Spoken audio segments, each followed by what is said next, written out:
نحمده ونصلي على رسوله الكريم اما بعد فاعوذ بالله من الشيطان الرجيم بسم الله الرحمن الرحيم رب اشرح لي صدري ويسر لي امري واحلل عقدة من لساني يفقهوا قولي۔ سب سے پہلے ان طالبات کو، ان خواتین کو مبارکباد پیش کرتی ہوں جن کی زندگی میں آج یہ لمحہ آیا ہے کہ اللہ سبحانہ وتعالیٰ کا کلام یعنی قرآن مجید انہوں نے مکمل کر لیا ہے۔ اس کے ساتھ ہی ان کی استاد کو بھی مبارکباد پیش کرتی ہوں اور اللہ تعالیٰ سے دعا کرتی ہوں کہ اللہ تعالیٰ ان کی کوششوں کو کامیاب فرمائے اور اس میں برکت پیدا کرے۔ حقیقت یہ ہے کہ قرآن پاک وہ نعمت ہے کہ جس کے مقابل اور کوئی چیز نہیں۔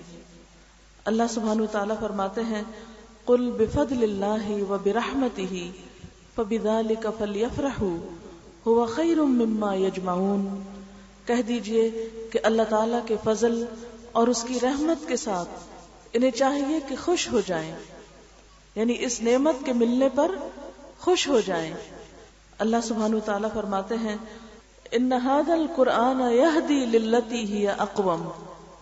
سورۃ بنی اسرائیل کی آیت نمبر 9 ہے کہ حقیقت یہ ہے کہ یہ قرآن وہ راہ دکھاتا ہے جو بالکل سیدھی ہے، جو بالکل درست ہے، کیونکہ اللہ تعالیٰ نے ہمیں صراط مستقیم کی ایک طرف دعا مانگنے کو کہا۔ سورۃ الفاتحہ میں ہم دن میں کئی بار اللہ تعالیٰ سے دعا کرتے ہیں کہ اہدنا الصراط المستقیم، یا اللہ تو ہمیں سیدھا راستہ دکھا۔ تو اللہ سبحانہ و تعالیٰ اس قرآن کی شکل میں ہمیں سیدھا راستہ عطا فرماتے ہیں، اور کیا فرماتے ہیں ان ھذا القرآن یہدی للتی ہی اقوم۔ سیدھا راستہ چاہیے تو اس قرآن کو مضبوط پکڑ لو۔ اسی لیے اس سے پیچھے والی آیت آپ دیکھیں کہ واعتصموا بحبل اللہ جمیعا ولا تفرقوا، اور سب مل کر اللہ کی رسی کو مضبوط پکڑ لو اور تفرقے میں نہ پڑو۔ گویا سیدھے راستے کے لیے کیا ضروری ہے؟ اس قرآن کو مضبوطی سے پکڑ لیا جائے، اور مضبوطی سے پکڑنے کا مطلب صرف اتنا ہی نہیں کہ اس کو نیچے نہ گرنے دیا جائے، اس کا مطلب یہ بھی ہے کہ اس کو صرف بند کر کے نہ رکھ چھوڑا جائے بلکہ اس کو پڑھا جائے، اور صرف پڑھا ہی نہ جائے بلکہ اس کو سمجھا جائے، صرف سمجھ کے ہی نہ رکھ چھوڑا جائے، اس پر عمل کیا جائے، اور صرف خود ہی نہ عمل کر کے اپنے لیے جنت نہ کمائی جائے، اس کو آگے پہنچایا جائے، آگے پھیلایا جائے، دوسروں تک پہنچایا جائے۔ جیسا کہ اس آیت میں آپ دیکھ رہے ہیں فَذَكِّرْ بِالْقُرْآنِ مَن يَخَافُ وَعِيدِ، پس تم اس قرآن کے ذریعے ہر اس شخص کو نصیحت کرو جو میری تنبیہ سے ڈرتا ہو، یعنی جس کے دل میں بھی خدا کا خوف ہے، جس کے اندر بھی آخرت کا خوف ہے، جس کو بھی یہ احساس ہے کہ اس نے پلٹ کر واپس جانا ہے، تو اس کے لیے کیا ہے کہ اس کو اس قرآن کے ذریعے نصیحت کرو۔ آپ دیکھیں نصیحت کا مطلب کیا ہوتا ہے؟ خیر خواہی۔ تذکیر کا کیا مطلب ہوتا ہے؟ یاد دہانی۔ ہر انسان جو دوسرے کی خیر خواہی چاہتا ہے، دوسرے کی بھلائی چاہتا ہے، وہ اس کو ضرور اچھی نصیحت کرتا ہے۔ ایک مسلمان کا دوسرے مسلمان پر کیا حق ہے کہ اس کی خیر خواہی کی جائے؟ جیسا کہ ایک حدیث میں آتا ہے الدین النصیحہ، دین نصیحت کا نام ہے۔ نصیحت کیا؟ خیر خواہی کا نام ہے۔ آپ سے جب پوچھا گیا کہ کس کی خیر خواہی، تو آپ نے اللہ کی خیر خواہی، اس کی کتاب، اس کے رسول، اور پھر عامت المسلمین اور ان کے ائمہ کی خیر خواہی۔ تو عامت المسلمین جو ہیں ان کی خیر خواہی کس چیز میں ہے کہ انہیں یاد دہانی کرائی جائے۔ الحمدللہ ہم سب مسلمان ہیں، مسلمان گھرانوں میں پیدا ہوئے ہیں، ہم سب کے دل میں خدا رسول کی محبت ہے، لیکن ہم بھول جاتے ہیں کہ اللہ تعالی ہم سے کیا چاہتے ہیں، اللہ کے رسول صلی اللہ علیہ وسلم نے ہمارے لیے کیا طریقے پسند کیے ہیں، آخرت میں ہمارا حساب کس چیز کا ہوگا، ہماری دنیا اور آخرت کی کامیابی کا انحصار کس چیز پر ہے۔ اس کے لیے ہمیں بار بار قرآن کی طرف رجوع کرنا پڑتا ہے، اور اسی کے لیے لفظ تذکیر استعمال ہوتا ہے، فذکر یعنی یاد دہانی کراؤ۔ ہم بھول جاتے ہیں، یعنی قرآن پاک صرف ایک دفعہ پڑھ لینے کی چیز نہیں۔ عام طور پر کیا ہوتا ہے جب بچے ناظرہ پڑھتے ہیں کہتے ہیں ختم کر لیا، ختم کر کے بند کیا اور رکھ دیا، اور پھر جو دنیا کی پڑھائیوں میں لگے بھول گئے۔ نہیں، اس طرح پڑھنا بھی، اور دوسری طرف خاص طور پر بار بار اس کتاب کے مطابق اپنے عمل کا جائزہ لینا جو ہے وہ بے حد ضروری ہے۔ اس لیے آج کی اس مجلس کے حوالے سے میں نے چند آیات جو سلیکٹ کی ہیں وہ سورۃ فاطر کی آیات ہیں. ان الذین یتلون کتاب اللہ واقاموا الصلاة وانفقوا مما رزقناہم سرا وعلانیۃ یرجون تجارۃ لن تبور. بے شک وہ لوگ جو اللہ کی کتاب کی تلاوت کرتے ہیں، بے شک وہ لوگ جو اللہ کی کتاب پڑھتے ہیں، واقاموا الصلاة اور نماز قائم کرتے ہیں. یعنی ایک طرف قرآن ان کے ہاتھ میں ہے، دوسری طرف نمازوں کا اہتمام ہے.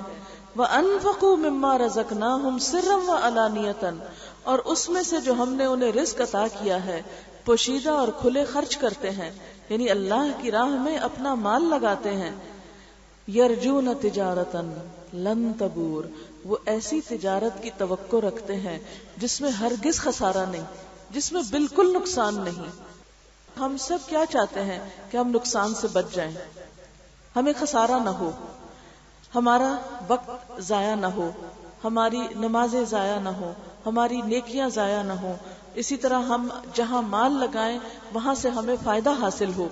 تو اس کے لیے اللہ سبحانہ وتعالیٰ نے طریقہ بتا دیا کہ تم اگر ایک ایسی تجارت چاہتے ہو کہ جس میں کوئی نقصان نہ ہو تو اس کے لیے یہ 3 کام اپنی زندگی کا ایک لازمی حصہ بنا لو. کون سے؟ یتلون کتاب اللہ، اللہ کی کتاب کی تلاوت دن میں بھی اور رات کی گھڑیوں میں بھی، نماز کے اندر بھی اور نماز کے علاوہ بھی، کھلے بھی اور چھپے بھی، ہر حال میں، یعنی تمہارے ساتھ یہ قرآن ہو. دوسری طرف وَأَقَامُوا الصَّلَاةَ صرف ہم قرآن ہی کے پڑھنے پڑھانے والے نہ ہوں، ہماری نمازیں بھی درست ہوں. اقاموا الصلاۃ میں نماز کی درستگی مراد ہے. نماز کی پابندی کے علاوہ نماز کی درستگی میں صرف اس کے الفاظ کی درستگی نہیں، اس کے طریقہ کار کی درستگی بھی اس میں شامل ہو جاتی ہے، اس میں وقت کی پابندی بھی آتی ہے. وَأَقَامُوا الصَّلَاةَ وَأَنفَقُوا مِمَّا رَزَقْنَاهُمْ اور جو ہم نے ان کو رزق دیا ہے اس میں سے وہ خرچ بھی کریں. یعنی ایک طرف پڑھنے پڑھانے کا کام، دوسری طرف عبادت اور تیسری طرف خدمت خلق. انفقوا مما رزقناہم جو رزق ہم نے ان کو دیا اس میں سے خرچ کریں. اور خرچ کیسا؟ سرا و علانیتاً چھپا کے بھی اور علانیہ طور پر بھی، ظاہراً بھی. اب آپ دیکھیں کیا ہم یہ 3 شرائط پوری کرتے ہیں؟ کیا ہم تلاوت کتاب کا حق ادا کرتے ہیں؟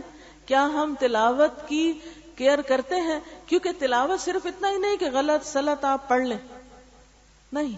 الذین آتیناہم الکتاب یتلونہ حق تلاوتہ اولئک یؤمنون بہ وہ لوگ کہ جن کو ہم نے کتاب دی وہ اس کو اس طرح پڑھتے ہیں جیسے پڑھنے کا حق ہے. یہی لوگ دراصل اس پر ایمان لاتے ہیں، یعنی کتاب کا حق ادا کرنے والے ہی اس پر ایمان لانے والے ہیں. یعنی اس کو صحیح پڑھنے والے ہی اس کا حق ادا کرنے والے ہیں اور حق ادا کرنے والے ہی اس پر ایمان لانے والے ہیں. اب کتاب کا حق کیا ہے؟ نبی صلی اللہ علیہ وسلم جب اس کو پڑھتے تھے تو کیسے پڑھتے تھے؟ اس کے حق 2 طرح سے آپ جانیں. یعنی تلاوت کا حق جو ہے، یعنی اس کے ریڈنگ کا جو حق ہے، نمبر 1 یہ ہے زبر، زیر، پیش، شد، مد، جزم، یہ جتنی بھی حرکات ہیں ان سب کا صحیح حق دیا جائے. یعنی زبر کو آپ مد بنا دیں اور مد کو آپ زبر کر دیں، کھڑی زیر کو کھڑی زبر پڑھ دیں اور الٹی پیش کو آپ زیر سے بدل دیں. یہ تبدیلی نہیں کر سکتے ہم اپنی مرضی سے، کیونکہ ان حرکات میں تبدیلی سے معنی بدل جاتا ہے. مثلا آمنو اور آمنو میں فرق صرف زبر اور زیر کا ہے، لیکن بہت بڑا فرق ہو جاتا ہے. آمنو کا مطلب ہوتا ہے وہ ایمان لائے اور آمنو کا مطلب ہے ایمان لے آؤ. ہو گیا نا فرق؟ ایمان لے آؤ اور ایمان لے آئے، دونوں میں فرق ہو گیا. فرق ہے زبر اور زیر کا. قرآن کا مطلب بدل جاتا ہے اگر ہم زبر زیر میں غلطی کرتے ہیں. اس کی بہت سی مثالیں، اس وقت اتنا وقت نہیں کہ میں لمبی چوڑی مثالوں سے آپ کو بات سمجھاؤں.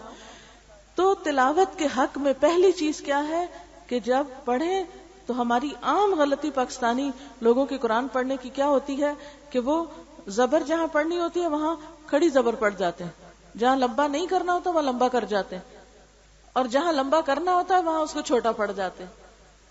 اور دوسری چیز جو ہے وہ حروف کے صحیح مخارج ادا کرنا ہے. یعنی اپنی حد تک کوشش کرنی چاہیے، کیونکہ قرآن عربی زبان میں نازل ہوا ہے تو عربی انداز اور عربی لہجہ بھی اختیار کرنا چاہیے. اور اس کا بہترین طریقہ کیا ہے کہ عرب قاریوں کی کیسٹ سنیں. پہلے زمانے میں تو لوگوں کے لیے مشکل تھا کہ کسی دوسرے ملک میں رہتے ہوئے عرب ملک میں جائیں اور وہاں کسی عرب استاد کے پاس بیٹھ کے عربی لہجہ اختیار کریں. آج کے دور میں تو الحمدللہ یہ چیز مشکل نہیں رہی. گھر گھر میں قرآن کی کیسٹس ہونی چاہیے. اب دیکھیں کہ ہم میں سے کوئی گھر ایسا نہیں جس میں گانوں کی کیسٹیں نہ ہو. کوئی گاڑی ایسی نہیں نظر آتی کہ جہاں پر گانوں کی کیسٹیں نہ ہو. اب بچہ جو ہے وہ گانوں کا شدائی ہے. ہمارے بچے کو یہ تو پتا چل گیا کہ روح کی غذا موسیقی ہے، لیکن یہ پتا کیوں نہیں کہ روح کی غذا قرآن کی تلاوت میں ہے. تلاوت قرآن روح کی غذا ہے.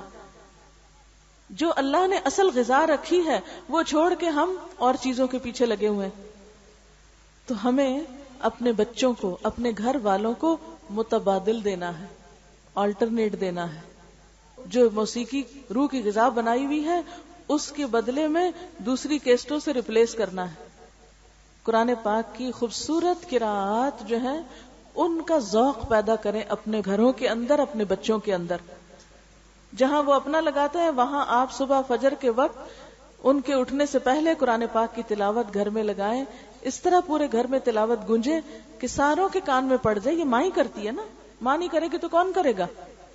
یہ ماں کی ذمہ داری ہے کہ خوبصورت تلاوت سے گھر کو روشن کریں. اگر خود نہیں بھی پڑھنا آتا تو سنیں. اگر ہم گرمیوں میں ایک سوٹ کم خریدیں تو ایک پورا قرآن کا سیٹ ہم خرید سکتے ہیں. کوئی بات نہیں، 2-3 جوڑوں میں بھی گزارا ہو سکتا ہے. میں قدرت اللہ شہاب کی ایک کہانی پڑھ رہی تھی، ماں جی، تو اس میں انہوں نے اپنی ماں کا لکھا ہوا تھا کہ ان کے پاس زندگی میں صرف 3 جوڑے ہوتے تھے. ایک جوڑا وہ پہنتی تھی، ایک دھو کے تکیے کے نیچے رکھ دیتی تھی کہ استری ہو جائے. تیسرا جو ہوتا تھا وہ دھونے کے لیے تیار ہوتا تھا، میلا جو اتارا وہ ہوتا. اور اگر کبھی چوتھا ان کا اضافہ ہو جاتا تو وہ اس میں سے پھر ایک کسی کو صدقہ کر دیتی تھی، کسی اور کو دے ڈالتی تھی. وہ کہتے ہیں کہ ساری زندگی انہوں نے سوٹ کیس بنایا ہی نہیں، انہیں ضرورت ہی نہیں پڑی سوٹ کیس کی. گزر گئی نا ان کی زندگی بھی. اور بچے ایسے تو نہیں تھے کہ قابل نہیں تھے، بہت قابل بچے پیدا کیے. تو ایسا نہیں ہے کہ عورت کے اندر اگر سادگی ہوگی تو بچے جو ہیں وہ بگڑ جائیں گے، یا بچے جو ہیں ان کے اندر کوئی قابلیت نہیں ہوگی. تو بات یہ ہے کہ اگر ہم اپنا ایک سوٹ کم کر دیں اور اس کے بدلے میں قرآن پاک کی تلاوت کا، مثلا قاری سعد الغامدی، قاری مشاری راشد، قاری حذیفی، قاری العجمی، اتنی خوبصورت قراتیں ہیں ان کی کہ اگر ایک سیٹ ہو، شروع سے چلانا شروع کریں، آخر تک ختم کر لیں. جب وہ پورا ہو جائے سال 6 مہینے میں، پھر ایک اور لے آئیں، پھر ایک اور لے آئیں. قرآن پاک کے تو جتنے نسخے ہوں گھر میں اتنے ہی کم ہیں، اس میں جتنی بھی ورائٹی ہو کم ہے. لیکن اپنے گھر والوں کو، اپنے بچوں کو، اپنے دوستوں کو آلٹرنیٹ دیں، متبادل دیں، روح کی حقیقی غذا دیں، تاکہ ان کے بے قرار روحوں کو قرار آ جائے، بے سکون دلوں کو سکون آ جائے. لہذا ان الذین یتلون کتاب اللہ، یقیناً وہ لوگ جو کتاب اللہ کی تلاوت کرتے ہیں. اگر صحیح نہیں پڑھنا آتا تو سن سن کے ٹھیک کر لیں. بعض اوقات بڑے ہو جاتے ہیں نا انسان، تو شرم آتی ہے ان کو کہ اب کس کے پاس جائیں. کوئی کہے گا اتنی بڑی ہوگی اور ابھی قرآن نہیں ٹھیک پڑھنا آتا. ڈر کے مارے کسی کو سناتے نہیں، شرم کے مارے کسی کو بتاتے نہیں. کوئی بات نہیں، خود سن سن کے اپنے آپ کو درست کریں. ایک چیز اگر آپ کئی دفعہ سنیں گے تو آپ کی ٹھیک ہو جائے گی. ہمارے پاس ایک بچی آئی جس کو بالکل الف بے نہیں آتی تھی. اس نے قرآن پاک کا قاعدہ پڑھنا شروع کیا، اس کے ساتھ سورۃ البقرہ کو 250 دفعہ سنا. اس نے ایک دفعہ پڑھتی پورا ختم کر لیتی، پھر لگ جاتی، پھر لگ جاتی. اب اتنا خوبصورت قرآن پڑھتی ہے کہ اچھے بھلے پڑھے لکھے لوگ بھی اس طرح نہ پڑھ سکیں. کیا ہے؟ چند مہینوں کی پریکٹس ہے. کر کے تو دیکھیں، لگا کے تو دیکھیں. جب کچن میں کام کرتے ہیں اس وقت لگا لیں، جب ڈسٹنگ کر رہے ہوتے ہیں اس وقت گھر میں لگا لیں. دن میں کتنے گھنٹے ایسے ہوتے ہیں جب مائیں اکیلی گھر میں کام کر رہی ہوتی ہیں، کوئی بوریت بھی نہیں ہوگی، شیطان بھی پاس نہیں پھٹکے گا، گھر میں رحمت اور برکت بھی ہوگی، اور قرآن کی اصلاح بھی ہوگی. آپ کو جو غلط پڑھنا ہے وہ صحیح بھی ہو جائے گا. ایک استاد آپ کو گھر کے اندر مل جائے گا. ایک بچہ کیسے بولنا سیکھتا ہے؟ سن سن کے بولنا سیکھتا ہے. قرآن کو بھی خوب سنیے، اتنا سنیے، اتنا سنیے کہ دلوں کے اندر اتر جائے. کیونکہ وہ دل جس کے اندر قرآن نہیں، اجڑے ہوئے گھر کی طرح ہے، ویران گھر ہے، ڈپریشن کا مارا ہے، بے سکون دل ہے. لیکن جس دل میں قرآن آ جاتا ہے پھر بڑے سے بڑا غم بھی اس شخص کو پریشان نہیں کرتا، تو بڑے سے بڑی تکلیف بھی اس کے لیے ہلکی ہو جاتی ہے، کیونکہ اس کا رب اس کے ساتھ ہے، اس کا کلام اس کے اندر ہے. اس دل کے اندر ایمان خوبصورتی سے اپنے قدم جما لیتا ہے. صحابہ کرام کے ایمان کا حال قرآن نے یہی بیان کیا. وَلَكِنْ حَبَّبَ إِلَيْكُمُ الْإِيمَانَ وَزَيَّنَهُ فِي قُلُوبِكُمْ. اس نے ایمان کو تمہارے دلوں کے لیے محبوب کر دیا اور اسے تمہارے دلوں میں سجا دیا. زَيَّنَهُ فِي قُلُوبِكُمْ. ایمان دل میں جب سج جاتا ہے، جب خوبصورتی کے ساتھ ڈیکوریٹ ہو جاتا ہے، تو پھر کسی اور چیز کے لیے اس میں جگہ نہیں رہتی. نہ حسد، نہ بخل، نہ کسی کی نفرت، اور نہ کسی سے بدگمانی، اور نہ ہی کچھ اور. اس لیے کہ وہاں تو کچھ اور سجا ہوا ہے. ایمان سجا ہوا ہے، ایمان دل کو لگ گیا ہے، اس نے اپنا ڈیرا جما لیا ہے. لہٰذا دلوں کے اندر ایک اور ہی حسن پیدا ہو جاتا ہے. دل جب خوبصورت ہوتا ہے تو انسان کی گفتگو بھی خوبصورت ہونے لگتی ہے. جب دل خوبصورت ہوتا ہے تو معاملہ بھی خوبصورت ہونے لگتا ہے. اگر دل میں بدگمانی اور حسد بھرا ہوا ہو تو معاملہ کبھی ٹھیک نہیں ہو سکتا. تو یہ اسی وقت ہو سکتا ہے جب قرآن دلوں کے اندر اترتا ہے اور ایمان دلوں کے اندر قدم جماتا ہے. تو ان الذین یتلون کتاب اللہ واقاموا الصلاۃ. اقاموا الصلاۃ میں بھی آپ دیکھیں کہ نبی صلی اللہ علیہ وسلم صرف 5 نمازیں نہیں پڑھتے تھے. ہمارے لیے تو 5 نمازیں بھاری ہیں. آپ 5 نمازوں کے علاوہ تہجد میں آدھی رات کھڑے رہتے تھے. اتنا کھڑے رہتے تھے کہ آپ کے قدم سوج جاتے تھے. ایک ایک رکعت میں بعضوں کا سورۃ البقرہ، آل عمران اور النساء تک پڑھ جاتے تھے. اور پھر صرف تہجد کی نماز نہیں، پھر اشراق کی نماز، چاشت کی نماز، پھر اسی طرح جمعے کے دن جمعے کی نماز. پھر کوئی مشکل آتی، تکلیف آتی، سورج گرہن ہوتا، چاند گرہن ہوتا تو فوراً نماز. بارش نہ برستی، قحط سالی ہوتی تو نماز، بارش زیادہ برس جاتی تو نماز. پھر اسی طرح اگر بادل اور آندھی آتی تو نماز، کوئی فوت ہو جاتا تو نماز، خوشی کا موقع ہوتا نماز، عیدین کے موقع پہ نماز، ہر موقع پہ. حدیث میں آتا ہے اذا حزبہ امر فزع الی الصلاۃ. جب آپ کو کوئی چیز غمگین کرتی فوراً نماز کی طرف دوڑتے. سب سے پہلے نماز کا سہارا لیتے کیونکہ اللہ کا حکم یہی ہے واستعینوا بالصبر والصلاۃ کہ مدد مانگو صبر اور نماز کے ساتھ. آج ہم انسانوں پر ڈیپینڈ کرتے ہیں، انسانوں کا سہارا لیتے ہیں، لیکن نبی صلی اللہ علیہ وسلم کا طریقہ کیا تھا؟ ہر چیز میں اللہ سے مدد، اور اللہ سے مدد میں سب سے پہلی چیز نماز. خوشی میں بھی نماز، غم میں بھی نماز، شکرانے کی بھی نماز، حاجت کی بھی نماز. کوئی مشکل پیش آتی، کوئی مشورہ لینا ہوتا تو اللہ سے لیتے. استخارے کی نماز. کتنی نمازیں ہیں جو آپ صلی اللہ علیہ وسلم پڑھتے تھے. اس لیے ان الذین یتلون کتاب اللہ واقاموا الصلاۃ وانفقوا مما رزقناہم سرا وعلانیہ. اور وہ خرچ کریں اللہ کے راستے میں جو ہم نے ان کو رزق دیا ہے. یہ رزق جو ہے نا اللہ کا ہے، مال اللہ کا ہے، اولاد اللہ کی ہے. ہم عام طور پر کیا کہتے رہتے ہیں؟ میرا بچہ، میری بچی. لیکن آپ نے بزرگوں سے سنا ہوگا وہ ہمیشہ کیا کہتے ہیں؟ اللہ کا مال، اللہ کی امانت. وہ ان چیزوں کو اپنا نہیں کہتے. جب ہم ان چیزوں کو اپنی ملکیت بنا لیتے ہیں نا، پھر جب ہاتھ سے جاتی ہے تو ہمیں دکھ بھی بڑا ہوتا ہے کہ میری چیز چلی گئی. لیکن جب کہتے ہیں نا اللہ کا مال، تو جب اللہ کا مال تھا، جیسے اس صحابیہ نے حضرت ام سلیم کے بارے میں آتا ہے کہ جب ان کا بیٹا فوت ہو گیا تو انہوں نے اپنے شوہر کو کس طرح اطلاع دی، کیسے بتایا. کسی کی امانت اگر تمہیں دینی پڑے تو کیسے دو گے؟ تو اس نے کہا کہ خوشی سے دوں گا. کہا وہ اللہ کی امانت تھی ہمارے پاس، اللہ نے واپس لے لی. تمہارا بیٹا فوت ہو گیا، وہ ہمارا نہیں تھا، وہ تو اللہ کا مال تھا. اگر اللہ کا مال تھا تو اللہ کا حق ہے جب چاہے واپس لے لے. ہم کسی بھی عزیز دوست رشتہ دار کے فوت ہونے پر حد سے زیادہ غم کیوں مناتے ہیں؟ غم منانا جائز ہے، غم میں کوئی حرج نہیں، لیکن حد سے زیادہ غم منانا جو ہے یہ نقصان دہ ہے اپنے لیے بھی اور اللہ تعالیٰ کو بھی ناراض کرتا ہے کہ ہم راضی ہی نہیں ہیں اللہ کے فیصلے پر، اور ہمارا شکوہ ختم ہی نہیں ہوتا کہ ہمارے ساتھ یہ کیوں ہو گیا. بعض اوقات ایسا ہوتا ہے نا، کسی کا بچہ فوت ہو جاتا ہے یا کسی کا کوئی عزیز پیارا یا کوئی ایسا جس کے اوپر وہ سارا گھرانہ ڈیپینڈ کرتا ہے، تو وہ بڑے اللہ سے ناراض ہو جاتے ہیں، اجر بھی گنواتے ہیں اور اللہ تعالیٰ کی ناراضگی آخرت میں بھی مول لیتے ہیں. اور نہ دنیا رہی نہ آخرت کی. دنیا کا تو نقصان ہوا ہی ہوا، آخرت بھی برباد کر لی. تو یہ سب کچھ کیوں ہوتا ہے؟ غلط سوچ کا نتیجہ ہے، منفی سوچ کا نتیجہ ہے. یہ سب کچھ جب ہمارا ہے نہیں تو اس کے چھننے اور جانے کا پھر غم کیسا؟ جب کوئی فوت ہوتا ہے تو ہم کیا کہتے ہیں؟ انا للہ و انا الیہ راجعون.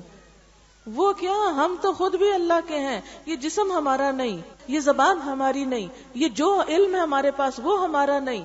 کچھ بھی جو ہمارے پاس ہے وہ ہمارا نہیں، یہ تو وقتی طور پر ہمیں بطور امانت ملا ہے. لِيَبْلُوَكُمْ أَيُّكُمْ أَحْسَنُ عَمَلًا. یہ سب کچھ تو اس لیے ہمیں دیا گیا ہے کہ وہ آزما کے دیکھ رہا ہے کہ تم میں ان سے اچھے کام کون لیتا ہے، ان چیزوں کو اچھے راستے میں کون استعمال کرتا ہے.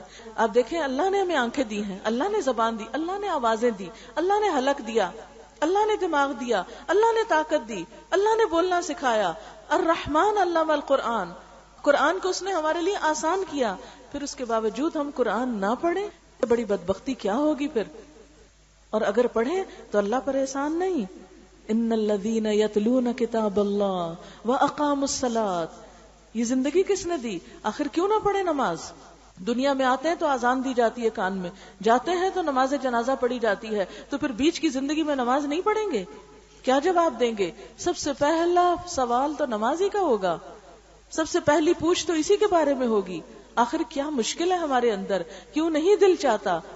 یہ دل سخت ہو گیا ہے نا، دل سخت ہو گیا. اور دل کی سختی بدقسمتی کی علامت ہوتی ہے، انسان کی بدبختی ہوتی ہے. رو کر اللہ سے دعا مانگنی چاہیے اگر نماز کو دل نہ چاہے، اگر نماز کی طرف رجوع کرنے کو دل نہ مانے. نبی صلی اللہ علیہ وسلم نے تو اس کو آنکھوں کی ٹھنڈک قرار دیا تھا، پر لطف چیز قرار دیا تھا. اور اگر آپ واقعی جانیں تو اس میں انجوائے کرنے کی بہت سی چیزیں ہیں نماز کے اندر.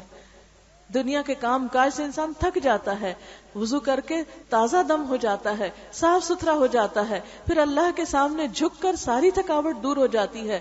پھر دل پہ جو بوجھ ہوتے ہیں وہ اترنے لگتے ہیں، جو حاجتیں ہوتی ہیں وہ اللہ سے مانگ کر انسان کو اطمینان حاصل ہونے لگتا ہے. اسی لیے آپ صلی اللہ علیہ وسلم نے کیا فرمایا تھا؟ جعلت قرۃ عینی فی الصلاۃ. میری آنکھوں کی ٹھنڈک نماز میں رکھ دی گئی ہے. اقم الصلاۃ یا بلال ارحنا بہا. حضرت بلال سے فرماتے بلال نماز قائم کرو، یعنی آزان دو اور ہمیں اس سے راحت پہنچاؤ.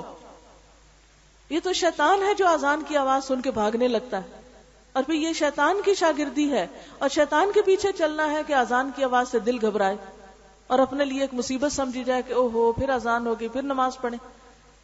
یہ تو بدقسمتی کی علامت ہے. اب فکر کرنی چاہیے، اگر ہمارے دلوں کی کیفیت یہ ہے کہ دل نماز سے بھاگتے ہیں تو الارم ہے ہمارے لیے کہ ہم نقصان میں جا رہے ہیں. نقصان سے بچتے تو یہ لوگ ہیں. ان الذین یتلون کتاب اللہ واقاموا الصلاۃ وانفقوا مما رزقناہم سرا وعلانیۃ یرجون تجارۃ لن تبور. یہ ہیں جو تجارت کے امیدوار ہیں جس میں ہرگز خسارہ نہ ہوگا، جس میں کوئی نقصان نہیں، جس میں کوئی پریشانی کی بات نہیں، جس میں کسی بھی قسم کا کوئی بھی انسان کا نقصان نہ ہوگا. جو وقت اس کے پڑھنے میں لگاؤ گے، جو صلاحیت اس میں خرچ کرو گے، جو ٹائم اس میں لگاؤ گے، جو مال اپنا اللہ کے راستے میں لگاؤ گے، اس کے بدلے میں کہیں بھی کوئی نقصان نہ ہوگا. آپ صلی اللہ علیہ وسلم کو سب سے زیادہ جو چیز پسند تھی وہ کسی کو کچھ دینا تھا. کبھی آپ ہدیے کے نام پہ دیتے، کبھی آپ عطیے کے نام پہ دیتے، کبھی آپ ہبہ کے نام پہ دیتے، کبھی آپ صدقے کے نام پہ دیتے، کبھی آپ زکوٰۃ کے نام پہ دیتے. ہر موقع پر آپ دینے ہی والے تھے. آپ نے فرمایا کہ دینے والا ہاتھ لینے والے ہاتھ سے بہتر ہے، اوپر والا ہاتھ نیچے والے ہاتھ سے بہتر ہے. یعنی لینے والا جو ہے اس کے مقابلے میں دینے والا جو ہے اس کی زیادہ فضیلت ہے. اب یہ آپ دیکھیے کہ آپ صلی اللہ علیہ وسلم کی زندگی میں کچھ بھی جب ان کے پاس آتا تھا تو وہ ہمیشہ اپنی ذات پر دوسروں کو ترجیح دیتے تھے. اور بعض اوقات اگر کسی سے کوئی چیز خریدتے تھے، یعنی لینا دینا صرف یہی نہیں ہوتا کہ کوئی شادی بیاہ ہو تو آپ کسی کے ساتھ کوئی لینا دینا کر لیں، اس کو تحفہ تحائف دے دیں، یا کوئی حج کر کے آیا ہے تو اس طرح لینا دینا کر لیں جسے ہم نے عام طور پر لینے دینے کا مطلب سمجھا ہوا ہے.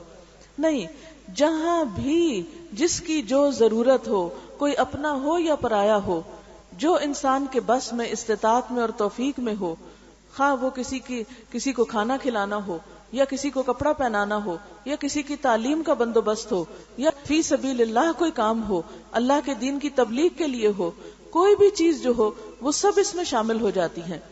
اسی لیے ہم دیکھتے ہیں کہ آپ صلی اللہ علیہ وسلم مختلف مواقع پر مختلف طریقوں سے خرچ کرتے تھے. مثلا سب سے زیادہ آپ کی بخشش جو تھی وہ لونڈی غلاموں پر تھی. یعنی جو سب سے زیادہ غریب اور فقیر قسم کے لوگ تھے، جو سب سے زیادہ محتاج لوگ تھے، ان کا آپ بہت زیادہ خیال رکھا کرتے تھے. پھر اسی طرح ہم دیکھتے ہیں کہ آپ صلی اللہ علیہ وسلم جب کسی سے کوئی چیز خریدتے تھے تو اس کو جو بدلے میں قیمت دیتے تھے وہ اس کے حق سے زیادہ دیتے تھے. ہمارا حال کیا ہوتا ہے؟ ہم کم کرا کے اور اس میں بھی خاص طور پر کہاں زیادہ کم کراتے ہیں؟ جو غریب لوگ ہوتے ہیں، جو ریڑھی ٹھیلے والے ہوتے ہیں، انہی سے ہی کم کراتے ہیں. اگر کسی بڑی سے بڑے سٹور یا دکان میں چلے جائیں تو وہاں تو پھر ہم شرما جاتے ہیں کہ وہ کہیں گے اتنے بڑی دکان پہ آئی اور یہ پیسے کم کرا رہی. وہاں تو ہم اپنی شان اور آن کے خلاف سمجھتے ہیں اس بات کو. وہاں تو فخریہ طور پر بھی زیادہ قیمت دے دیتے ہیں. لیکن بچت کہاں کرتے ہیں؟ جمعہ بازار میں. کہ جو بےچارے پہلے ہی غریب ہیں، جن کے پاس پہلے ہی کچھ نہیں ہے، جنہوں نے ساری دہاڑی میں کچھ 100-200 ہی کمانا ہے، کبھی کسی رکشے پہ بیٹھے یا کسی ٹیکسی پہ بیٹھے تو اس کے ساتھ بہت زیادہ بھاؤ تاؤ کرتے ہیں. اب ایک ٹیکسی چلانے والا سارے دن میں زیادہ کیا کما لے گا؟ اس وقت ہمیں اس کا میٹر چلتا دیکھ کے بڑی پریشانی ہوتی ہے کہ ہمارے پیسے زیادہ لگ رہے ہیں. حالانکہ وہی پیسے ہم کہیں بھی ایسے ہی اتنے پیسے تو بچے لے جائیں اسکول میں کنٹین کے لیے، اس وقت کوئی پریشانی ہمیں نہیں ہوتی. ہم کہتے ہیں ہمارے اپنے ہیں. نہیں، اصل بات یہ ہے کہ مومن کا جو مال ہے وہ اس کا اپنا نہیں ہے، وہ اس کے پاس اللہ کی امانت ہے اور اسے اس جگہ خرچ کرنا ہے جہاں اللہ کی رضا ہے. تو اللہ کی رضا کیا ہے؟ کمزور طبقات پہ خرچ کرنے میں. نبی صلی اللہ علیہ وسلم خرید و فروخت میں بڑے آسان تھے. اور جیسا کہ آپ صلی اللہ علیہ وسلم نے فرمایا، کیا میں تمہیں نہ بتاؤں اس شخص کے بارے میں کہ جس پر آگ حرام ہے یا وہ آگ پر حرام ہے، یعنی فائر پروف ہے، اس پہ آگ اثر نہیں کرے گی. کل قریب ہین لین سہل، ہر وہ شخص جو قریب ہے، ہر وہ شخص جو قریب ہے، ہین جو عاجزی کرنے والا ہے، لین نرمی کرنے والا ہے، سہل آسان ہے، یعنی جس سے معاملہ کرنا آسان ہے، مشکل نہیں ہے. اب اس میں آپ دیکھیں کلو قریب، جو لوگوں کی اذیتوں اور تکلیفوں کے باوجود ان کے بیچ میں رہتا ہے. ہمارا حال کیا ہوتا ہے؟ ذرا ہمیں کوئی کسی سے اختلاف ہو جائے، ذرا کوئی کسی سے موڈ آف ہو جائے، ذرا کوئی کسی کی بات پسند نہ آئے، کوئی چیز ہماری مرضی کے خلاف جائے تو ہم سب سے پہلے کیا سوچتے ہیں؟ اس سے تو بولنا ہی نہیں، اس سے تو تعلق ہی نہیں قائم رکھنا. بعض اوقات لوگ خون کے رشتے تک کاٹ کے رکھ دیتے ہیں چھوٹی چھوٹی باتوں کے اوپر، چھوٹی چھوٹی مرضی کے خلاف کام ہونے پر. لیکن آپ نے فرمایا وہ مومن زیادہ بہتر ہے جو لوگوں کی طرف سے پہنچنے والی تکلیفوں کے باوجود ان کے بیچ میں گھل مل کے رہتا ہے. یعنی بات بات پہ وہ موڈ آف کر کے ناراض ہو کے کئی دن ایسا نہیں کہ شکل ہی نہیں دکھاتا. یعنی بعض لوگوں کی عادت ہوتی ہے نا، چھوٹی سی بات ان کی مرضی کے خلاف ہے، بس موڈ آف کر لیا، بول چال چھوڑ دی، جا کے کسی اور کمرے میں بیٹھ گئے، کنارہ کشی کر لی کہ میں تو آج کے بعد اس کے گھر نہیں جاؤں گی. یعنی ان کے اندر لوگوں کے قریب آنے کا نہ کوئی شوق ہوتا، نہ ہی ان کو کوئی ڈھنگ آتا، نہ ہی ان کے اندر اخلاق ہوتا ہے. تو کلو قریب ہین کہتے ہیں عاجزی والا. عاجزی کس طرح؟ جیسے عباد الرحمن کی پہلی صفت بتائی گئی، وعباد الرحمن الذین یمشون علی الارض ہونا، اور رحمان کے بندے تو وہ ہوتے ہیں جو زمین پر عاجزی سے چلتے ہیں، نرمی کے ساتھ چلتے ہیں، پاؤں مار مار کے تکبر کے ساتھ نہیں چلتے. تو عاجز مزاج بندہ وہ ہوتا ہے جس کے اندر تکبر نہ ہو، جس کے پاس بہت کچھ بھی ہو مگر وہ اپنے آپ کو بڑی چیز نہ سمجھے. اور آپ دیکھیں گے کہ انسان کی چال جو ہوتی ہے وہ انسان کے اخلاق اور انسان کی شخصیت کو پوری طرح اجاگر کر دیتی ہے. تو اللہ تعالیٰ نے اپنے پیارے بندوں کی صفات میں سے پہلی صفت کیا بتائی؟ کہ ان کی چال میں بھی عاجزی اور نرمی ہوتی ہے. وعباد الرحمن الذین یمشون علی الارض ہونا وَإِذَا خَاطَبَهُمُ الْجَاهِلُونَ قَالُوا سَلَامًا، اور جب ناسمجھ لوگ ان سے بات کرتے ہیں اور کوئی اکھڑ پن کا مظاہرہ کر جاتے ہیں یا بحث مباحثہ شروع کر دیتے ہیں تو وہ جواب میں ان کی سطح پہ نہیں اتر آتے، یعنی بے وقوفوں کے ساتھ بے وقوف نہیں بن جاتے، بلکہ کیا کرتے ہیں؟ وہ اپنے اخلاق پہ قائم رہتے ہیں. وہ کہہ دیتے ہیں اچھا تم کو سلام ہو، ان سے قطع تعلقی بھی نہیں کرتے، لیکن احسن طریقے سے وَاهْجُرْهُمْ هَجْرًا جَمِيلًا کا رویہ اختیار کرتے ہیں کہ جس میں الگ ہونے میں بھی ان کی ایک خوبصورتی ہوتی ہے. تو کل قریب ہین لین کہتے ہیں نرم مزاج کو، جس کے اندر جھکنا ہو. جیسے امام عموماً جب صف بنواتے ہیں تو اس کو کیا کہتے ہیں؟ لینو فی ایدی اخوانکم، اپنے بھائیوں کے ہاتھوں میں نرم پڑ جاؤ. یعنی صفیں ملانے میں اور صفیں جوڑنے میں تم کیا نہ کرو؟ اکڑ کا مظاہرہ نہ کرو. مسلم کی جو ایک شناخت ہے وہ کیا دی گئی کہ مسلمان ایک عاجز مزاج بندہ ہوتا ہے کہ جس طرف اس کو کوئی موڑے مڑ جاتا ہے. یعنی وہ دوسروں کے آگے اکڑ کا مظاہرہ نہیں کرتا کہ نہیں میں نہ سنوں، میں نہ مانوں، ہاں میں تمہاری طرف توجہ نہ دوں. نہیں، وہ دوسروں کی طرف توجہ دینے والا اور ان کی بات سن لینے والا اور ان کی بات مان لینے والا ہوتا ہے. کل قریب ہین لین سہل، اس کے ساتھ معاملہ کرنا آسان ہوتا ہے، مشکل نہیں ہوتا ہے. بعض لوگوں کے ساتھ معاملہ کرنا بہت مشکل ہوتا ہے، کہتے ہیں ڈیفیکلٹ پرسن ہے، بہت ڈیفیکلٹ ہے، ہم نہیں اس سے بات کر سکتے، جاؤ تم ہی اس سے بات کرو، ہماری نہیں وہ سنے گا، ہماری نہیں وہ مانے گا. تو یہ جو سختی ہے مزاج کی، یہ انتہائی ناپسندیدہ چیز ہے. آپ دیکھیں کہ قرآن پاک سورۃ بنی اسرائیل میں یہ ایک آیت آتی ہے، اس کا مفہوم یہ ہے کہ بعض اوقات جب کوئی رشتہ دار آپ سے کسی ایسی چیز کا تقاضا کرتے ہیں کہ جو آپ کے بس میں نہیں ہوتی ان کو دینی، مثلا کوئی مال مانگ بیٹھتے ہیں، کوئی قرضہ مانگنے آ جاتے ہیں، فَإِمَّا تُعْرِضَنَّ عَنْهُمْ ابْتِغَاءَ رَبِّكَ فَقُلْ لَهُمْ قَوْلًا مَيْسُورًا، کہ جب تمہیں ان سے اعراض برتنا ہو تو تم کیا کرو کہ ابھی تم اپنے رب کی طرف سے رزق کے امیدوار ہو، ابھی تمہارے پاس اتنا نہیں کہ تم دوسروں کو دے سکو، تو پھر کیا کرو، قُلْ لَهُمْ قَوْلًا مَيْسُورًا، ان کے ساتھ آسان بات کرو، ان کے ساتھ نرمی سے بات کرو. یعنی مثلاً آپ کے پاس کوئی حاجت لے کر آیا اور آپ کے بس میں نہیں اس کی حاجت پورا کرنا، تو آپ سختی سے مت جھٹکو.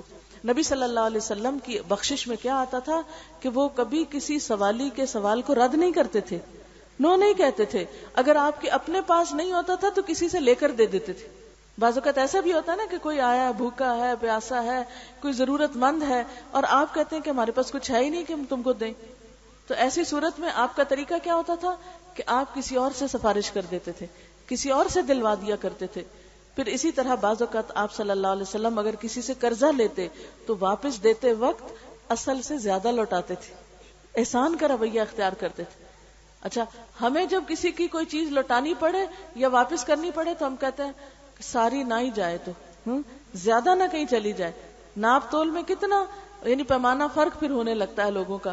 آپ کسی دکان سے کچھ خریدنے کے لیے جائیں تو ناپ تول میں لوگ کیسی کیسی خرابی کرتے ہیں. قرآن پاک میں اللہ تعالیٰ نے کیا فرمایا، وَيْلٌ لِّلْمُطَفِّفِينَ الَّذِينَ إِذَا اكْتَالُوا عَلَى النَّاسِ يَسْتَوْفُونَ وَإِذَا كَالُوهُمْ أَو وَّزَنُوهُمْ يُخْسِرُونَ أَلَا يَظُنُّ أُولَٰئِكَ أَنَّهُمْ مَبْعُوثُونَ لِيَوْمٍ عَظِيمٍ يَوْمَ يَقُومُ النَّاسُ لِرَبِّ الْعَالَمِينَ. کہ تباہی اور بربادی ہے ڈنڈی مارنے والوں کے لیے. جب وہ لوگوں سے لیتے ہیں تو پورا پورا لیتے ہیں، اپنا حق پورا لیتے ہیں، اور جب ان کو ناپ کے دیتے ہیں یا تول کے دیتے ہیں تو کمی کر کے دیتے ہیں. اللہ تعالیٰ پوچھتے ہیں ایسے لوگوں سے، کیا یہ نہیں سمجھتے کہ یہ ایک دن اٹھائے جائیں گے، اس بڑے دن جب سارے لوگ رب العالمین کے سامنے جا کھڑے ہوں گے، جب انسان کو اپنے کیے کا پھر حساب کتاب دینا ہوگا، اس کے سارے اعمال اللہ رب العزت کے سامنے آ جائیں گے. تو بات یہ ہے کہ انسان جب کسی کے ساتھ لین دین کا معاملہ کرے تو اس میں اس کو فیئر ہونا چاہیے. الدین المعاملہ، الدین المعاملہ، دین معاملہ کرنے کا نام ہے. کسی انسان کی دینداری صرف اس سے نہیں پتا چلے گی کہ وہ شخص اپنی نمازوں میں کیسا ہے. نمازیں تو اس کے اپنے لیے ہیں، یا اس کی تلاوت قرآن کیسی ہے وہ تو پڑھتا ہے اپنے ثواب کے لیے. ہاں، یہ جو تیسرا حصہ ہے وَأَنفَقُوا مِمَّا رَزَقْنَاهُمْ سِرًّا وَعَلَانِيَةً، یہ معاملہ کرنے پر مبنی ہے کہ جب کسی کے ساتھ لین دین کا معاملہ کرتا ہے، کسی کی ذات پہ خرچ کرنے کی باری آتی ہے تو اس وقت اس کا رویہ کیا ہوتا ہے. تو سب سے بڑھ کر خوبصورت معاملہ رسول اللہ صلی اللہ علیہ وسلم کا معاملہ ہوتا تھا کہ جب دینے کی باری آتی تو ہمیشہ حق سے زیادہ دیتے، لینے کی باری آتی تو اس میں درگزر سے کام لیتے. اسی لیے ہم دیکھتے ہیں کہ ایک مرتبہ آپ صلی اللہ علیہ وسلم نے حضرت جابر سے ایک اونٹ خریدا. آپ نے جب اونٹ خریدا، وہ اونٹ جو تھا وہ بیچارہ چل چل کے سفروں کا مارا ہوا تھا، بڑا ہی درماندہ تھا. اب کوئی اسے خریدنے والا نہیں تھا. آپ نے دیکھا کہ جابر کو ضرورت ہے تو آپ نے اس سے کہا کہ تم مجھے بیچ دو. آپ نے اس سے اونٹ لے لیا، لیکن ساتھ ہی یہ کہا کہ دیکھو میں اس کی قیمت تمہیں مدینہ پہنچ کے دوں گا. سفر میں معاملہ کیا. جب آپ صلی اللہ علیہ وسلم مدینہ پہنچے تو جابر جو تھے وہ آ گئے. آپ کو محسوس ہو گیا کہ جابر رقم لینے کے لیے آئے ہیں، تو آپ نے جابر کو رقم دی، اور جب جابر اٹھ کے جانے لگے تو کہنے لگے جاتے ہوئے اپنا اونٹ بھی ساتھ لیتے جانا. یعنی قیمت بھی دی اور اونٹ بھی ساتھ واپس کر دیا. اس سے بڑھ کر خوبصورت معاملہ کسی کا ہو سکتا؟ ہم نے کبھی زندگی میں ایک دفعہ ایسا احسان کسی پر کیا ہو؟ ہم اس اخلاق سے واقف ہی نہیں ہیں جو ہمارے پیارے رسول صلی اللہ علیہ وسلم کا تھا.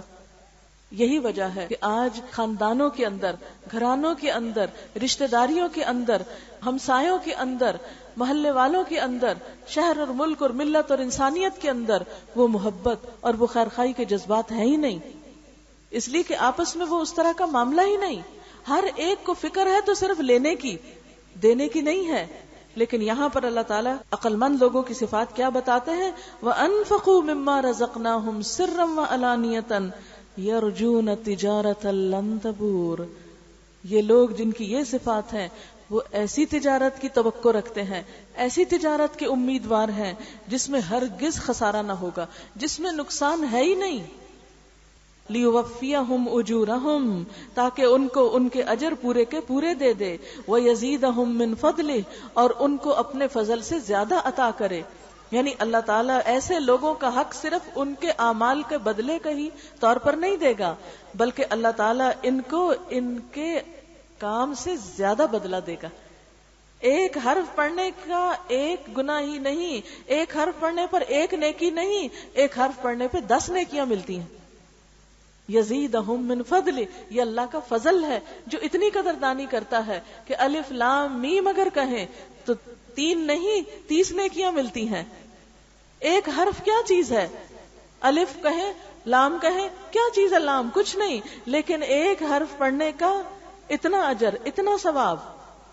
اور پھر اسی طرح نماز کا بدلہ، پھر اسی طرح مال خرچ کرنے میں تو آپ کو معلوم ہی ہے، 1 کے 10 تو کیا، 1 کے 700 گنا تک کا قرآن پاک میں ذکر آتا ہے.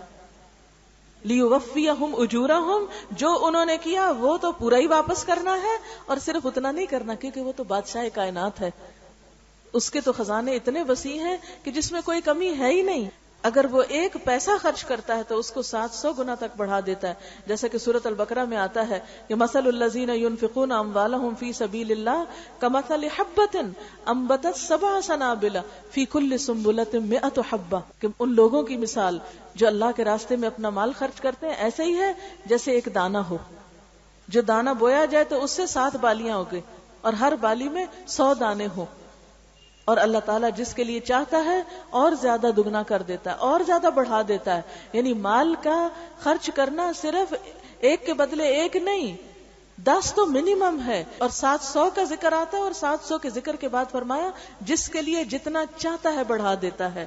لِيُوَفِّيَهُمْ أُجُورَهُمْ وَيَزِيدَهُمْ مِنْ فَضْلِهِ، ان کی محنتوں کا صلہ بھی ان کو ملے اور اپنے فضل سے اللہ ان کو اور بھی عطا کرے. انہ غفور شکور، بے شک وہ بخشنے والا بھی ہے، قدردان بھی ہے. یہاں 2 صفات غفور اور شکور بیان ہوئی. غفور کس کے لیے ہے؟ کہ ان کاموں میں کوئی کمی بیشی ہو جائے تو معاف کر دے گا. مثلا قرآن پڑھنے کا ہم 100% حق تو نہیں دے سکتے. اب بچپن سے اگر عادت نہیں، جتنی محنت کریں کچھ نہ کچھ کمی تو رہ ہی جائے گی نا. اسی طرح معنی سے پڑھنا، سمجھنا، ادھر یاد کرتے ہیں ادھر بھول جاتے ہیں، ادھر پڑھتے ہیں ادھر پڑھاتے ہیں، ادھر کمی بیشی ہو جاتی ہے. نمازوں میں آپ دیکھیے کبھی وضو میں کمی بیشی ہو جاتی، کبھی ہم سے طہارت کا صحیح اہتمام نہیں ہوتا، کبھی اسی طرح نماز پڑھتے ہوئے بھول جاتے ہیں، پتہ نہیں 2 رکعتیں پڑھی ہیں کہ 3 پوری پڑھ لی ہیں، 4 پڑھی ہیں کہ 3 پڑھی ہیں. اکثر وسوسے کا شکار ہو جاتے ہیں. کبھی پڑھ کے شیطان خیال ڈالتا ہے پتہ نہیں تم صحیح طرح پاک بھی تھی کہ نہیں. کبھی لیٹ ہو جاتی ہے نماز، کبھی کسی طرح کبھی کسی طرح. تو اگر ہم نمازوں کو بھی دیکھیں تو ایک تو یہ کہ پڑھتے نہیں، اور جو پڑھتے ہیں وہ بھی اس کا پورا حق نہیں ادا کرتے. پھر یہ ہے کہ اگر پاکی بھی پوری ہے، رکعتیں بھی پوری ہیں، تو خشوع و خضوع پتہ نہیں کہاں غائب ہے.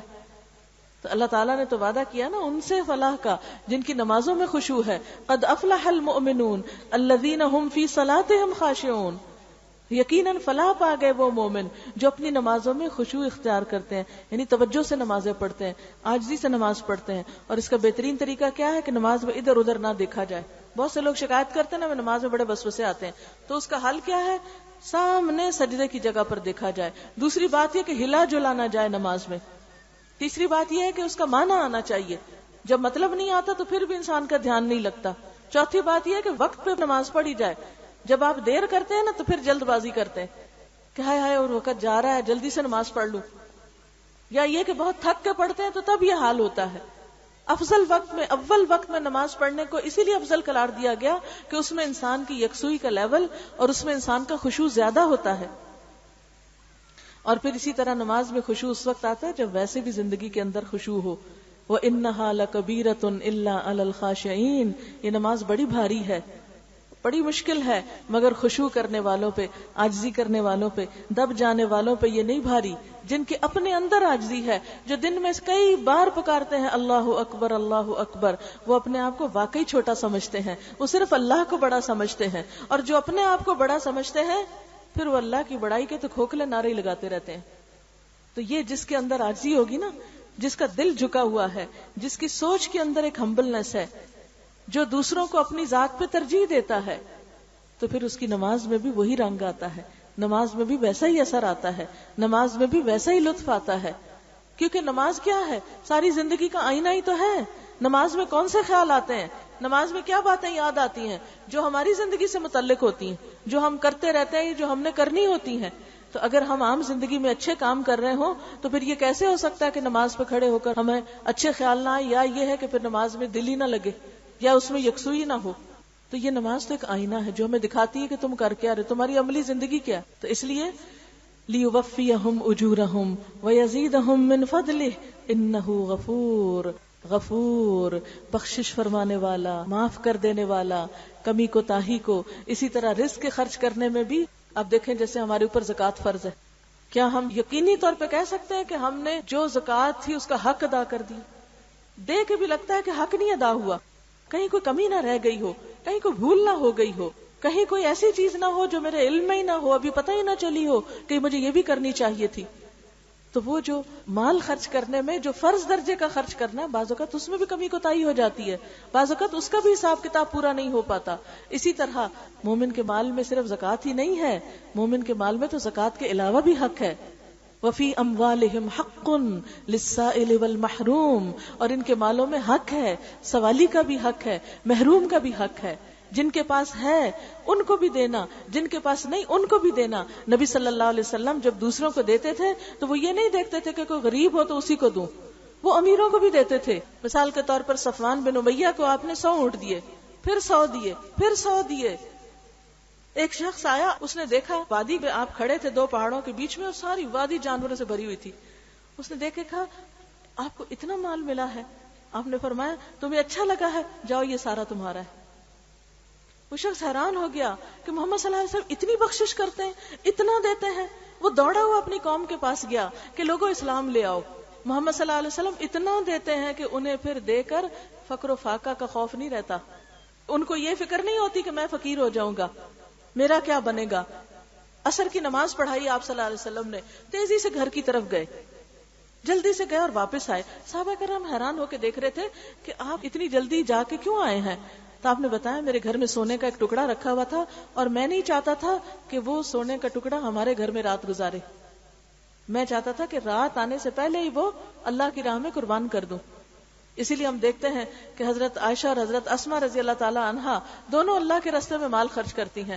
حضرت اسما کا طریقہ کیا تھا کہ جو ان کے پاس مال آتا وہ اس کو اکٹھا کرتی اور پھر اس کو دیتی، ایک اماؤنٹ ہو جاتی اور پھر اس کو دیتی. حضرت عائشہ کا طریقہ کیا تھا؟ جو آتا ساتھ ساتھ نکالتی چلی جاتی، جمع بھی نہیں کرتی تھی. یعنی وہ اثر جو نبی صلی اللہ علیہ وسلم کی ذات کا ان کے اندر پڑا، ان کے بھی اعمال ایسے ہی ہو گئے، صحابہ کرام کے اعمال بھی اسی طرح ہو گئے. آپ صلی اللہ علیہ وسلم جیسے فرمایا خسارے میں ہے مال والے سوائے ان کے جو دائیں بھی دیں اور بائیں بھی دیں، آگے بھی دیں اور پیچھے بھی دیں.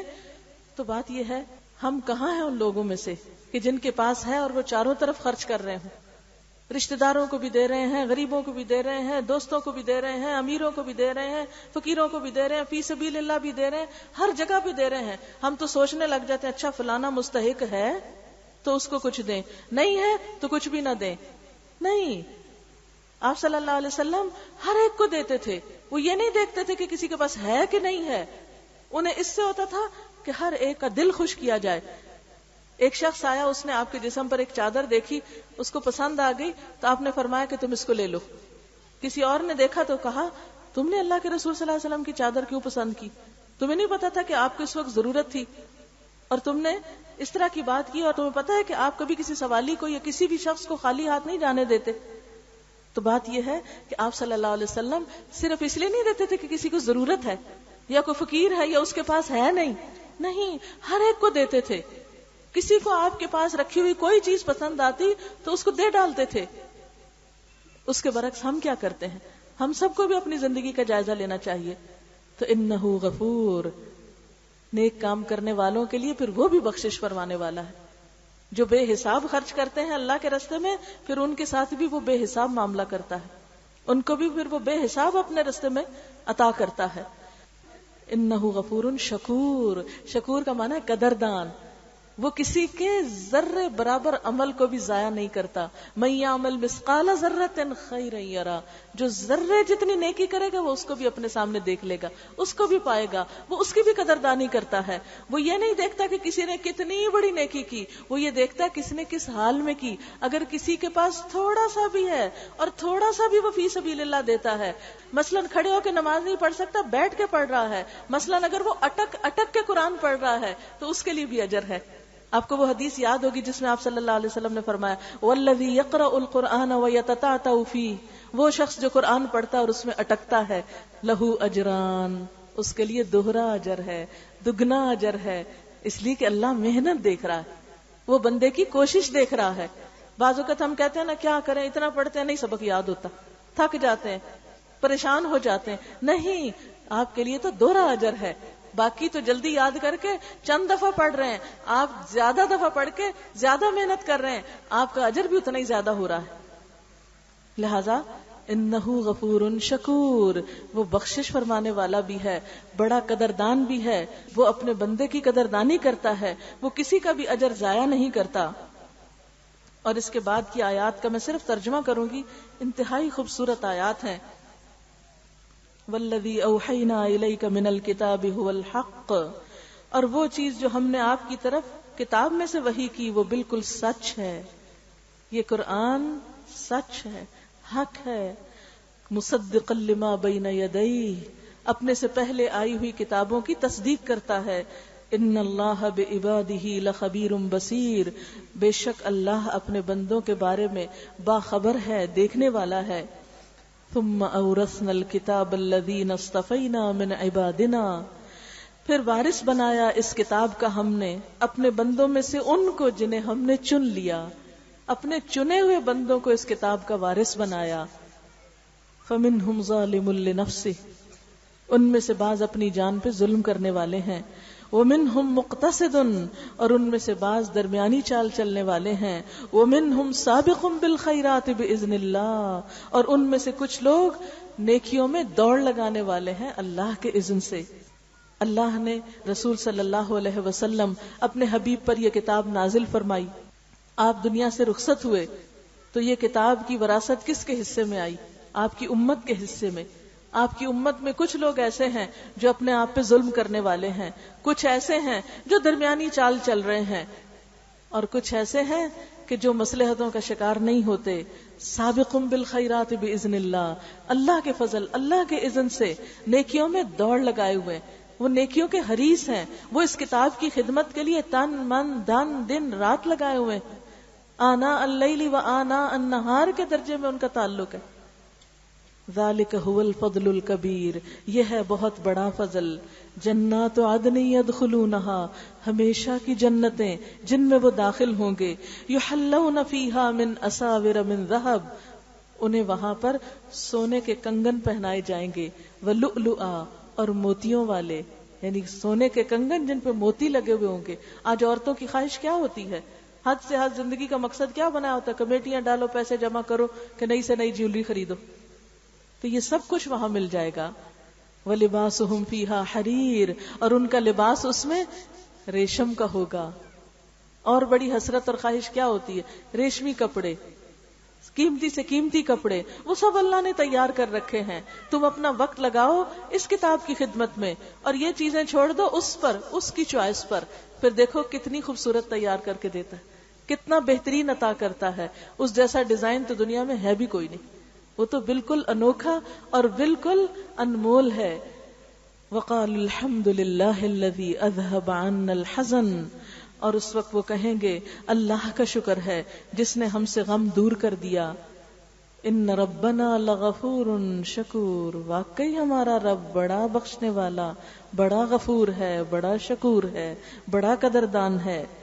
الذی احلنا دار المقامہ، جس نے ہمیں اس ہمیشگی کے گھر میں لا اتارا، من فضلہ، اپنے فضل سے، لا یمسنا فیہا نصب، جس میں ہمیں کوئی تھکاوٹ نہیں، ولا یمسنا فیہا لغوب، اور نہ ہی اس میں کسی قسم کی کوئی مشقت پیش آتی ہے، نہ اس میں کوئی مشقت ہے اور نہ ہی اس میں کوئی تھکاوٹ ہے۔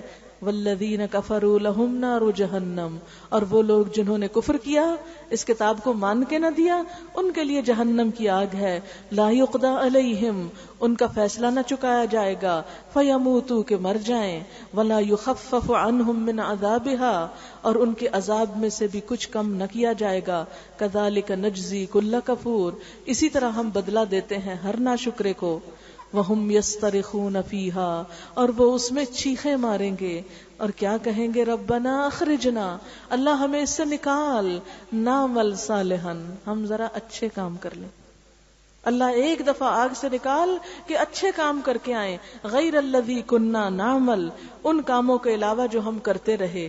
تو اللہ تعالیٰ یہ نہیں فرمائیں گے اچھا میں تم کو ایک دفعہ بھیجتا ہوں پھر دنیا میں جاؤ اب نیکیاں کر کے آؤ، اللہ تعالیٰ فرمائیں گے اولم نعمرکم، کیا ہم نے تم کو لمبی عمر نہ دی تھی، ما یتذکر فیہ من تذکر، کہ جس کو اس میں نصیحت پکڑنی تھی وہ نصیحت پکڑ لیتا، جس کو اس میں سبق لینا تھا وہ لے لیتا، وجاءکم النذیر، اور تمہارے پاس خبردار کرنے والا بھی آیا تھا، فذوقوا، تو چکھو اب اس عذاب کو، فما للظالمین من نصیر، ظالموں کے لیے آج کوئی بھی مددگار نہیں، آج ان کو کوئی بھی پوچھنے والا نہیں، نہ ان کا حال پوچھنے والا ہے، نہ کوئی پانی دینے والا ہے، نہ کوئی کھانا لے جانے والا ہے، نہ کوئی کسی طرح ان کی مرہم پٹی کرنے والا ہے، کیونکہ آپ کو معلوم ہے کہ جلے کا زخم تو مہینوں ٹھیک نہیں ہوتا، تو جلنے میں کمی نہیں آئے گی، اس کی مرہم پٹی تو دور کی بات۔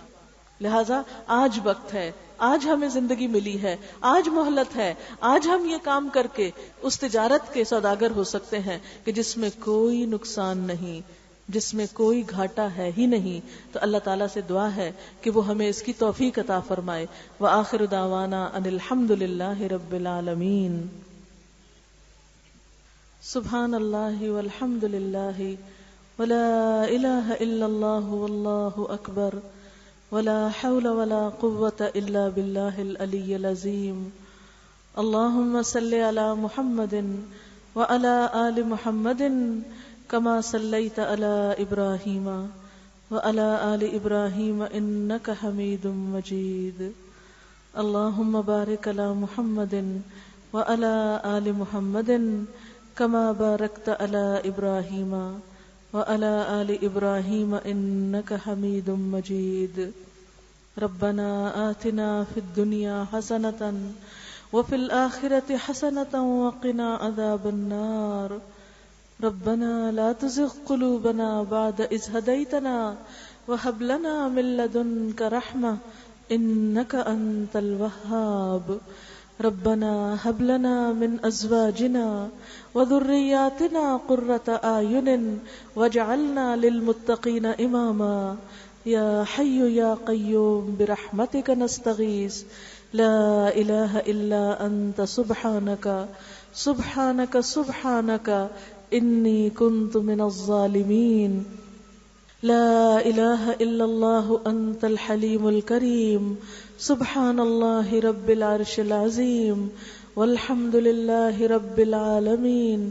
رب نسألک موجبات رحمتک وعزائم مغفرتک والغنیمة من كل بر والسلامة من كل اسم، لا تدع لنا ذنبا الا غفرته ولا ہما الا فرجته ولا حاجة هي لك رضا الا قضيتها يا ارحم الراحمین۔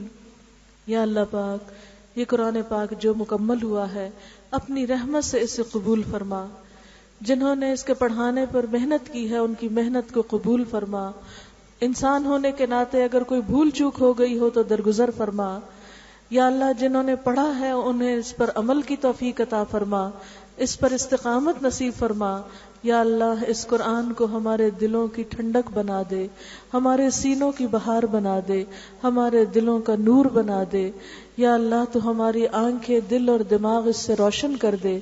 ہماری زندگی میں غموں اور تکلیفوں اور پریشانیوں کو دور کرنے کا اور ان کے مداوے کا ذریعہ بنا دے.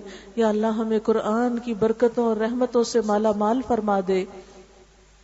یا اللہ ہماری اولاد کو، ہمارے بچوں کو ہماری آنکھوں کی ٹھنڈک بنا دے. اللہ ہمیں سیدھے رستے پر چلا، اپنے پسندیدہ بندوں میں شامل کر لے. یا رب العالمین تیرے بندوں تک تیرا یہ پیغام ہم پہنچانے میں ہمارا حصہ بھی لکھ دے. یا اللہ یہ ساری مخلوق تیری ہے اور یہ قرآن بھی تیرا ہے.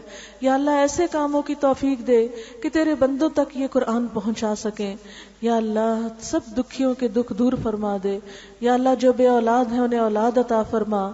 یا اللہ جن بچیوں کی شادی نہیں ہوئی انہیں اچھے رشتے عطا فرما. یا اللہ جو اپنے بچوں کے لیے کسی بھی تکلیف میں مبتلا ہے، کسی بھی دکھ اور غم کا شکار ہے، یا اللہ تو اپنے اس قرآن کی برکت سے سب کے دکھ دور فرما. یا اللہ ہمارے والدین پر اپنی رحمت فرما، ان کے درجات بلند فرما. یا اللہ انہیں اپنی رحمتوں سے ڈھانپ لے. یا رب العالمین ہمارے صغیرہ کبیرہ گناہ معاف فرما دے. اس کام میں دن دگنی اور رات چوگنی ترقی عطا فرما. یا رب العالمین ہم سب کو صحت عطا فرما، جسمانی صحت، ذہنی صحت، روحانی صحت، جذباتی صحت. یا اللہ ہمارے اخلاق اچھے کر دے. یا اللہ ہمارے معاملات اچھے کر دے. یا اللہ ہمیں ایمان پر موت نصیب فرمانا، شہادت کی موت عطا فرمانا. یا رب العالمین ہمیں قبر کے عذاب سے بچا لینا، قرآن کو ہماری قبر کا ساتھی بنا دینا. یا اللہ حشر کے دن ہمیں اپنے عرش عظیم کے سائے تلے جگہ عطا فرمانا. یا رب العالمین تو ہمیں بے حساب بخش دینا. یا اللہ جنت الفردوس میں جگہ عطا فرمانا. یا اللہ اپنے نیک اور صالح بندوں کے ساتھ ملانا، نبی صلی اللہ علیہ وسلم کی رفاقت اور صحبت نصیب فرمانا. یا اللہ تو ہماری کوششوں کو قبول فرما، ہمارے گناہوں سے درگزر فرما.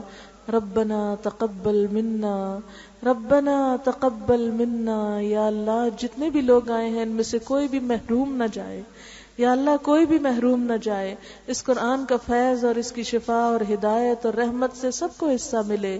ربنا تقبل منا انک انت السمیع العلیم وتب علینا انک انت التواب الرحیم. وصلی اللہ تعالی علی خیر خلقہ محمد وعلی آلہ واصحابہ واہل بیتہ اجمعین برحمتک یا ارحم الراحمین. الہی آمین. سبحانک اللہم وبحمدک نشہد ان لا الہ الا انت نستغفرک ونتوب الیک.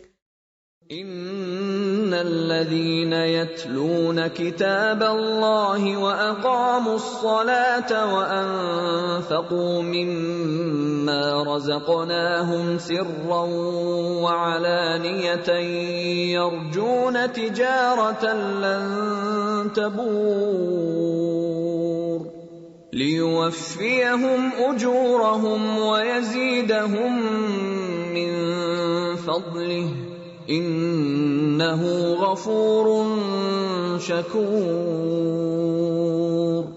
والذي اوحينا اليك من الكتاب هو الحق مصدقا لما بين يديه ان الله بعباده لخبير بصير. ثم أورثنا الكتاب الذين اصطفينا من عبادنا فمنهم ظالم لنفسه ومنهم مقتصد ومنهم سابق بالخيرات بإذن الله ذلك هو الفضل الكبير. جنات عدن يدخلونها يحلون فيها من أساور من ذهب ولؤلؤا ولباسهم فيها حرير. وقالوا الحمد لله الذي أذهب عنا الحزن إن ربنا لغفور شكور الذي أحلنا دار المقامة من فضله لا يمسنا فيها نصب ولا يمسنا فيها لغوب والذين كفروا لهم نار جهنم لا يقضى عليهم فيموتوا ولا يخفف عنهم من عذابها كذلك نجزي كل كفور وهم يصطرخون فيها ربنا أخرجنا نعمل صالحا غير الذي كنا نعمل أولم نعمركم ما يتذكر فيه من تذكر وجاءكم النذير فذوقوا فما للظالمين من نصير